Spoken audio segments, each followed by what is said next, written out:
Astrology time, Shane here, daily-astrocat. What do we got going on here? Today's Monday, and it's the 8th of September. So what do we got going on? Moon in Pisces is going to be void of course at 1:44 in the afternoon, and will enter Aries promptly, very promptly compared to what we're used to lately, at about 2:37. So that's not too prompt, but we do have less than an hour of void of course time. So what do we got? It's back to work week for most of us, right? The first full week of school for many. And the moon in Pisces gets us off to a slow, surreal feeling start. We're just going to be like floating.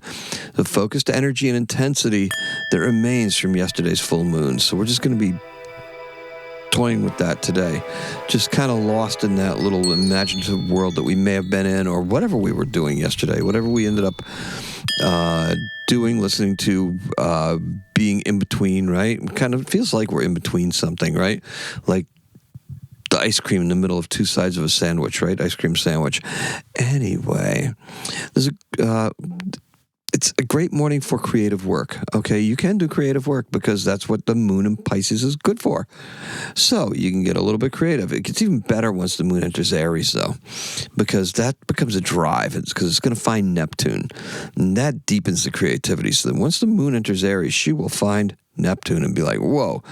Prior to that, she'll be like, conjunct with Saturn, that kind of puts the brakes on stuff a little bit. And it's like, hey, look around. What's going on? What was the lessons that we were learning?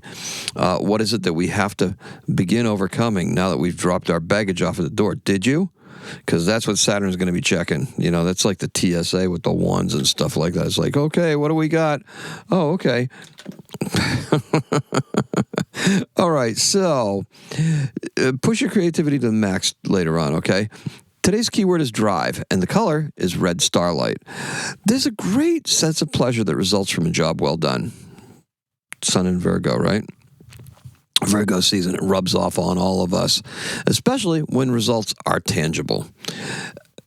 That's what these seasons are all about, right? Just a little bit of that season rubbing off on all of us. It's not like we're making ribs or anything like that, because that's a seasonal rub. However, what we are doing is we are just taking a little bit of whatever the season has to offer, and it makes sense for us to add that into our routines or to pay homage to it, right? This should be everything to do, this should have everything to do with recent changes, okay? Those results that are tangible. If you just recently changed jobs, this is amplified for you. Intuition can only take us so far. That's right. It's up to action, right? You have to be able to roll up your sleeves and take it the rest of the way. Saturn gatekeeping. Yep, you got to do the work in order to get the reward. So you should be able to gain some insight from recent activities. You'll want to be able to do it again and again. That's right. You want to just do it again and again. Fantasy plays a big role in this when the moon reaches Neptune. Review your successes and imagine ways to expand on them. And how can we do more with less time? Easy, drive. However, there's another answer. Innovation may hold the key. Very brief today. Going to try to keep it relatively contained. We're in that post-eclipse energy, right? Lunar eclipse, post-eclipse energy. We've got a solar eclipse coming up on the 24th. That's going to be the big deal, right? That's the big one. For right now, we are just going on with what we're doing and where we're moving and what we're moving into, what we're giving up. A lot of folks have been telling me that they've been having a hard time because their guides, intuition, everything like that has been slowing them down, holding them back a little bit.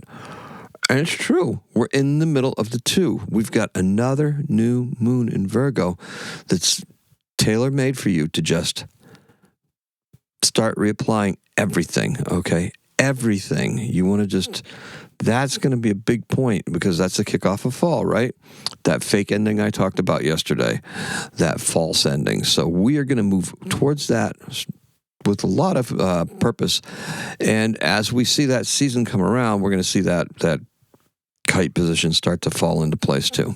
So if you're confused about what I'm talking about, got some stuff for you, okay? Make sure you go back and listen to some previous episodes. That would be helpful. I may link one down below. I think I'm going to do a bigger portion on just what this kite thing is. You really should go back and listen to the seasonal one, though. I will put that. I'll try to find that and link it to you somehow. I don't know how I'll link it in TikTok. It's easy to do on YouTube. And that's all I got for you. Today, on this date in 1966, Star Trek, To Boldly Go Where No Man Has Gone Before, or Woman, premieres on NBC TV starring William Shatner and Leonard Nimoy. Live long and prosper, right? And in 1774, Anna Katharina Emmerich. She's a Roman Catholic Augustinian canonist, and she's a regular of Windesheim, a Marian visionary, ecstatic, and stigmatist. She was born in Coesfield, Westphalia, in the Holy Roman Empire, and she died in 1824. Yeah, those stories are always a little bit strange, right? Yeah, they're fun. They're kind of fun to look up, and just okay, what was this person? What were they doing? There's a line there. There's a line. All right. Okay, friends, that's all I got for you. Thank you so much for joining me. I appreciate and love every single one of you. Look her up if you feel the urge, right? It's Anna Katharina Emmerich, and that's all it is. Today, we're going to have a 7. So, today's a 7. Happy astrocatting.